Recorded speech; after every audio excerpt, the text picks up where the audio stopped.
Hello, my name is Beth Aberrant. I'm an occupational therapist. One of the things I'm most excited about here at Voorhees Pediatric Facility is our 3D printer. If we don't have a piece of equipment, now we have the opportunity to make it on a 3D printer. When you have a kid with needs that are different from someone who's typically developing, you kind of have to think outside the box. We use schematics and codes to help our kids with the sort of activities that they might be having difficulty with.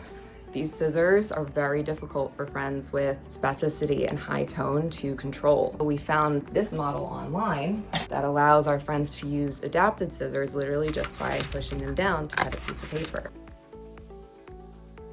It's a very standard catapult. Once you latch it in and help, set it up for the child, you put the ball in. All they have to do is pull and the ball is sent to their friends. Another thing we use pretty frequently in the therapy world is a switch. Switches allow our friends with limited mobility to access different parts of their environment. Switches are just a simple button that can activate a variety of tools. The 3D printer allows us to print our own for a few cents.